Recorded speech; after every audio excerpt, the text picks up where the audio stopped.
Hi, my name is Amanda, and today the Equine Information Source is in conversation with Dr. Paul Sharpe. Dr. Sharpe has a PhD in Animal Physiology and is a retired professor from the University of Guelph that specialized in pasture management. He is the lead author and editor of a horse pasture management textbook. Thank you, Dr. Sharpe, for taking the time out of your busy schedule to talk with the Equine Information Source today.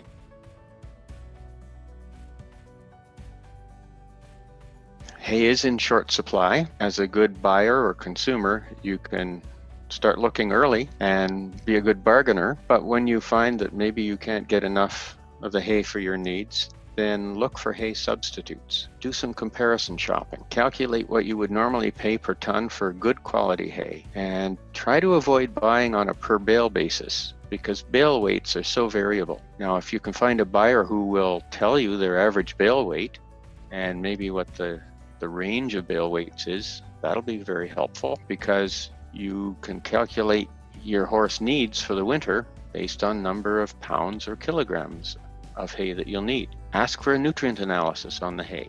I know this isn't provided very often, except among dairy farmers. For horses with higher nutrient needs, it's cheaper to get these nutrients from better quality hay than from grains and commercial supplements. I don't want to sound like I'm negative on the feed companies and that industry, but we have to recognize that they are in the business to make a profit, and you are in the business of trying to keep your horses without going bankrupt. So you have to use moderation in how much you spend on basic forages and how much you spend on other things. Some of the hay substitutes can include grass haylage or grass silage.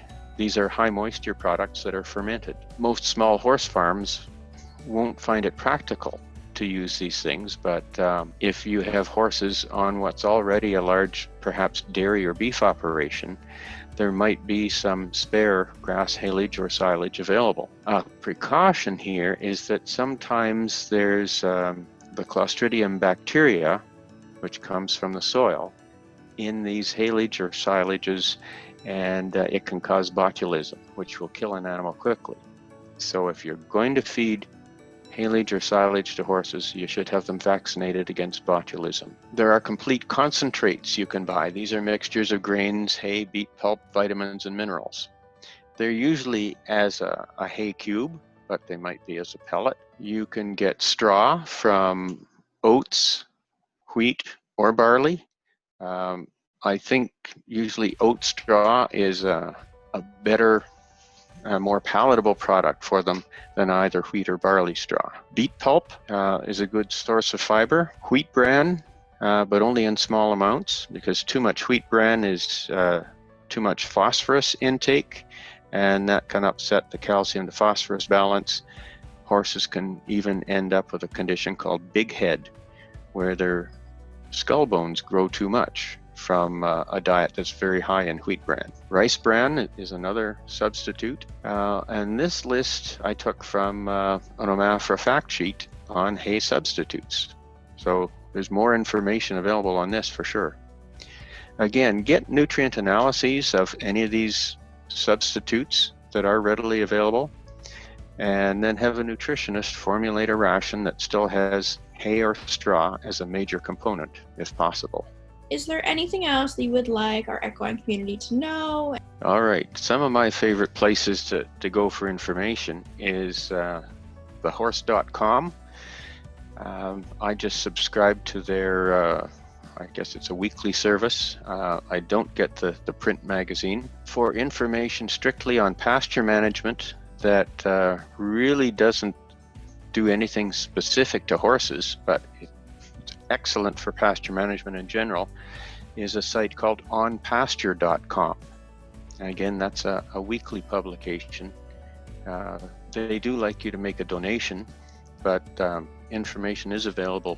Equine Guelph has plenty of courses and information sessions. In the United States, there's an outfit called My Horse University, and a number of the colleagues of mine who contributed to the book Horse Pasture Management also contribute to My Horse University. And I've already mentioned the title there of a book I edited and co-wrote that came out in 2018 is called Horse Pasture Management. It's published by Elsevier through their academic press division. There's lots of online fact sheets available from extension divisions of University of Maryland, University of Kentucky, Penn State University, Virginia Tech, and Rutgers University.